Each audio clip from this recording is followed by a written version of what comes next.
Okay, so Varlamore tweaks, feedback, and upcoming changes on April 4th. What's on today's agenda? We're back regarding the most recent update and what our plans are for the next changes regarding content in the Coliseum. Before we jump in, we want to stress that these are proposed changes, but we are open to hearing feedback from you all beforehand. All right, so looking at it thus far, it just looks like a lot of Coliseum changes. Drop rates, Coliseum. Okay, all right, it's not just the Coliseum. Got it. Bunch of rumors and Peerless Moons. Okay, dang.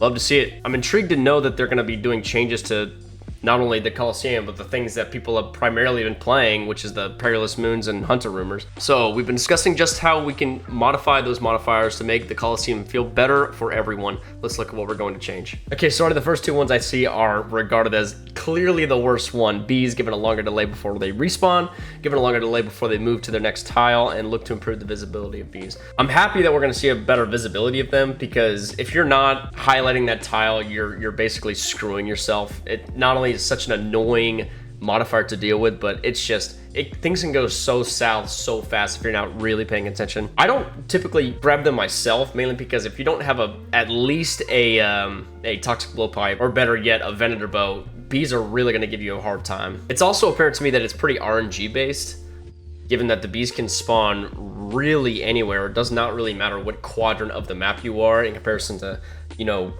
where everything else spawns, like the shamans and stuff like that. Like the shamans or the javelins and whatever. So W change, might be voting for that one. We'll see. So Doom, there will now be 3 tiers of Doom. Each tier will allow you to take up to 15, 10, or 5 stacks of Doom respectively before meeting your end. Huh, 3 tiers of Doom. I'm curious to how that's gonna work. I don't know how that's different from what it is now. Doom will now reset back to 0 stacks at the end of each wave. We're removing the Soul Reaper Axe and Divine Potions from adding to stacks of Doom. Holy shit. Oh, because that applies damage to you. Damn, dude. That's crazy. I had no idea. Wow. Chat, if someone in the comment section can let me know what exactly this tier change would actually do to it, please give me some help there.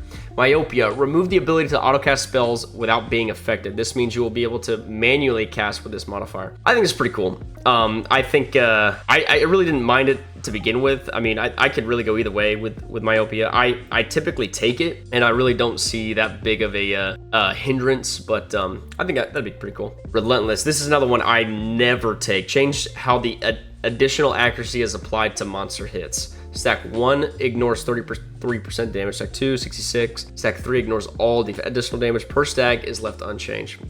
Yeah, man, again, like, I still probably wouldn't even take this one. Just the fact that the amount of damage they do more in comparison without having it is just, it's bad. It's really bad. I mean, I think it's really advantageous to, there's nothing in here that is going to hit beyond prayer, and I think it would be best to keep it like that.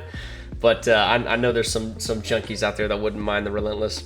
Totemic, increased cooldown before respawning a new totem. If the first is killed, the amount of healing will be reduced. Okay, that's pretty cool. Totemic is another one that I don't really use, but it's certainly one that I should be a lot more open to. It's really not that big of a deal, and I think if this were to come into play, I should be taking Totemic a lot more. Doom Scorpion, they just removed it? Even though they will be removed, it will put them somewhere you could visit them in-game. Wow. Really? That people really didn't like Doom Scorpion that much. I mean, I know it was a lot worse than Doom, but I'm shocked to hear that they weren't going to do anything to begin with it. Man to Mayhem. Manticore's orb attacks become stronger each time this is chosen. This makes missing your flick slightly more punishing, but wouldn't change how many times you need to flick. That is awesome. Okay, so Manticores, in my opinion, are one of the easiest NPCs in here to avoid. The question is if you're attacking multiple NPCs at once to make this infinitely more difficult. I think that this one should always be picked up if people know how to solve puzzles with Manticores in them. So huge W, I'm voting for that one easily. That's probably my favorite one that I've seen thus far. Okay, so drop rates. Another key piece of the feedback is seeing the drop rates for the uniques you can obtain when against what was initially mentioned in previous new posts. Although things can change between an initial pitch, later news posts, and sometimes even more a release, it's completely understandable that the information we present is what you will attach to. We'll make it much clearer throughout development which areas are subject to change and highlight those that should not. We've already got some thoughts on how to do this. As for what we could do, first we're going to make it that both the Sunfire armor pieces and the Echo crystals can be obtained from completing wave 3 onwards. Wow. Okay, so they're just buffing the drop rates as a whole in Coloseum. Not only that, but we're making it so you will hit the unique loot table more often, with a higher chance given to the Sunfire armor pieces. As for the tonsil sticks, they will only be obtainable from completing wave 7 onwards. Okay, so that makes sense. I think the highest ticket one, they don't need to change that at all, man. Because I think it's going to be a very impressive weapon to bring to a lot of raids and a lot of different kinds of content. I think the price of it should stay where it is right now. I think it's roughly at 100 mil or something like that, and I think that's good.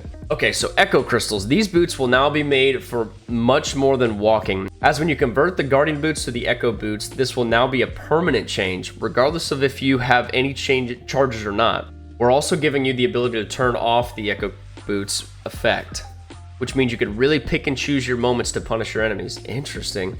As for the Echo Crystal charges themselves, we're upping the number of charges per Echo Crystal to 6,000 and increasing the maximum charge of the boots to 60,000. That's roughly 2.5 times more use from the crystals and 6 times more space in those boots. As a final note, we'll be increasing the ALC price of Echo boots to reflect its value more accurately. I think this would be pretty cool. I think on release, the Echo boots have proven to be a little bit lackluster, so I think this would be really cool, especially if you could change whenever you could put it into effect or not. I think that's really, really cool. Okay, the Ralos. We're going to remove the 50% cap on defense reduction from its special attack, giving you the freedom to use it as much as you possibly can. Just like the Echo Crystals, we're upping the ALC price of this item too. Again, they're just upping the effective rate of these weapons and armor, and I think that's really, really cool. So again, for the Sunfire Fanatic armor, they're not changing anything about the armor, but making the ALC prices adjusted accordingly. So the Iron Man go wild. And the Quiver. Last but not least, let's talk about the real reason you're all taking on Soul Heredity. We've consistently seen the feedback from you all that the Quiver looks underwhelming, especially when it comes to its size and grandeur. We showed all these previous concepts before, but want to see what you think one more time to make sure we're heading in the right direction.